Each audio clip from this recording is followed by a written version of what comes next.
Oi, meu povo! Que bom ter você aqui de novo. Se é a sua primeira vez por aqui, já se inscreva no canal, porque esse canal vai trazer sempre conteúdos voltados para redação, espanhol, livros, leituras, aulas virtuais, dicas para alunos e para professores, tá? Bom, nossa aula de hoje é uma aula sobre verbete de enciclopédia. Não sei se você já viu, mas eu já soltei aqui no canal o vídeo em que eu explico o verbete de dicionário. Então, se não é o de enciclopédia que você está procurando, eu vou deixar linkado nos cards aí o verbete de dicionário, que são duas coisas diferentes. Para começar a entender aqui, nós precisaremos primeiro saber o que é a enciclopédia. A enciclopédia é uma obra que vai reunir ali todos os conhecimentos humanos, ou apenas um domínio deles, e vai expor todos esses conhecimentos de maneira ordenada, metódica, seguindo um critério de apresentação alfabético ou temático.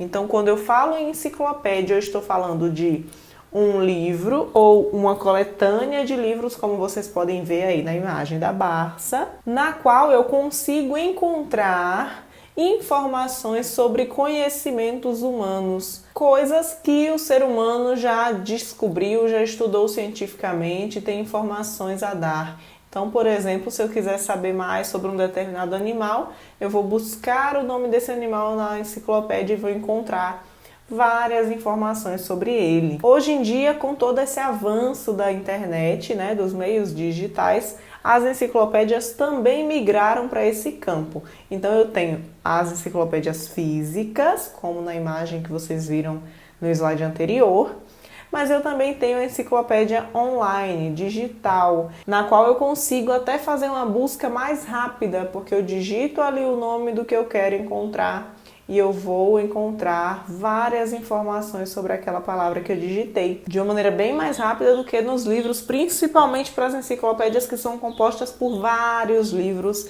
nas quais eu inicialmente vou ter que descobrir primeiro em qual daqueles volumes eu vou encontrar aquela palavra, para depois buscar a palavra e aí sim eu conseguir obter essas informações. Já o verbete vai ser aquele conjunto de significados e explicações sobre uma determinada palavra. Numa enciclopédia, essas explicações costumam ser bem detalhadas. Então, o verbete não é só a palavrinha. Então, por exemplo, eu estou procurando por leão. O verbete não é só a palavra leão. É a palavra leão e todas as informações que a enciclopédia traz sobre esse animal, tá? Trouxe aqui um exemplo para vocês verem como é que a gente pode criar um verbete. Esse exemplo aqui é da Wikipédia. A Wikipédia é uma das enciclopédias mais conhecidas atualmente, porque é uma enciclopédia livre, que as pessoas podem acrescentar informações e etc, além de ser gratuita. E o que é que eu tenho aqui, ó? Primeiro, essa palavra no topo do texto é a entrada. Essa palavra normalmente vai vir em destaque e ela é aquele termo de busca, né? Quando eu pesquisei aí rouxinol, vai aparecer a palavra rouxinol no topo do texto. E em seguida o que eu tenho é o corpo do texto, que são informações sobre a palavra da entrada, ou seja, são informações, nesse caso, sobre o rouxinol. Entre as principais características do verbete enciclopédico estão o fato de ser um texto descritivo e informativo. Por que as duas coisas? Porque ele vai descrever inicialmente aquele item, né? Se for um animal, um objeto, o que quer que seja, eu vou inicialmente descrever e nessa descrição eu vou acrescentar informações úteis a respeito desse termo que eu busquei. Preciso fazer isso com clareza e objetividade. Se eu pesquisei por rouxinol, não quero saber informações sobre outros pássaros, então eu vou focar naquilo ali e vou ser claro ao descrever ou ao informar sobre esse item. O estilo é formal e impessoal, então formal ali respeitando as normas gramaticais, sem usar expressões da oralidade, sem usar gírias, nada do tipo. E impessoal significa que eu vou fazer isso tudo em terceira pessoa. Se eu estou falando do rouxinol, eu vou dizer que ele é um pássaro assim, assim, e vou trazendo as informações. Eu não vou usar nunca eu acho que, eu gosto de, eu não vou usar esse tipo de expressão. É muito comum que se utilize também termos técnicos e científicos, então é muito comum que eu encontre aí, por exemplo, o nome científico daquele animal, daquela planta, etc. Se for um objeto, né, eu posso utilizar termos científicos ou técnicos que tenham a ver, né, com aquele mundo, daquele item. Eu posso fazer alusões a outros verbetes, posso, isso é muito comum. Às vezes eu estou falando de uma palavra, mas ela tem relação com uma outra palavra que também seria interessante que você consultasse.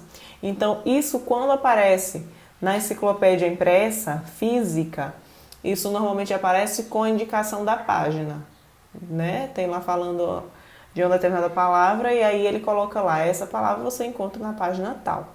E já para o caso das enciclopédias virtuais, normalmente isso acontece por meio de link. Normalmente a palavrinha aparece já em outra cor e você consegue clicar e ser direcionado para a página na qual se descreve esse outro item que foi aludido. E o tempo verbal predominante vai ser o presente do indicativo. Por quê? Porque eu estou descrevendo, informando sobre um determinado termo e eu vou priorizar o presente, porque eu vou dizer que, por exemplo, esse animal é, esse animal vive, esse animal se alimenta de, fazendo tudo no presente do indicativo. Trouxe um exemplo para vocês aqui da palavra leão. Observem que eu só peguei um trecho do resultado da palavra leão na Wikipédia. Então eu tenho, ó, entrada, que é ali onde eu tenho a palavra leão, e tenho também no texto o correspondente feminino, que é leoa, o nome científico, qual é esse tipo de espécie, né, a família a qual ele pertence, etc. Onde normalmente podemos encontrar esse tipo de animal, como ele é, ó, percebam aí o segundo parágrafo, a pelagem é unicolor, de coloração castanha, então eu estou descrevendo o animal. Quando eu digo aí que ele pode ser encontrado na África subsaariana, etc, etc, eu estou informando. Mas quando eu digo ali que a pelagem é unicolor, etc, eu estou descrevendo. Tenho também imagens, ó, tem a imagem de um leão, a imagem de uma leoa. Eu tenho inclusive o estado de conservação, em qual nível ele está, né? Se ele já está, por exemplo, extinto, ou se ele não está numa situação muito preocupante. Eu tenho aí uma gradação, né, de níveis de estado de conservação para cada animal. Tenho toda a classificação científica de reino, filo, etc. Inclusive um mapa com a distribuição geográfica, onde é que eles aparecem mais, etc. Tudo isso aqui são informações detalhadas, por isso que eu digo, a enciclopédia são informações detalhadas, não são informações sucintas. Agora observem o mesmo termo sendo encontrado no dicionário. Percebam como é mais curto. Aqui eu peguei todo o resultado, tá? Nem é um trecho. Percebam como é mais curtinho, como é mais pontual, como não traz descrições detalhadas, informações detalhadas. Então, entre a enciclopédia e o dicionário existem muitas diferenças. As principais são: primeiro, a questão do detalhamento, né? Porque na enciclopédia eu tenho informação mais detalhada. É muito comum que a enciclopédia seja ilustrada, principalmente se ela for online, como é a maioria hoje em dia, né? E o dicionário normalmente são definições sucintas. Eu trago ali também informações gramaticais. Não é que não possa ser ilustrada, mas é mais raro um dicionário ilustrado do que uma enciclopédia ilustrada. Ok? Tudo isso aqui, se você quiser agora se aprofundar nas informações do dicionário, você vai assistir ao vídeo sobre verbete de dicionário. Eu vou deixar ele aqui no final do vídeo também, para que você possa se aprofundar mais, tá certo? Então por hoje é só, espero ter ajudado vocês e aguardo vocês aqui nos próximos vídeos. Beijos!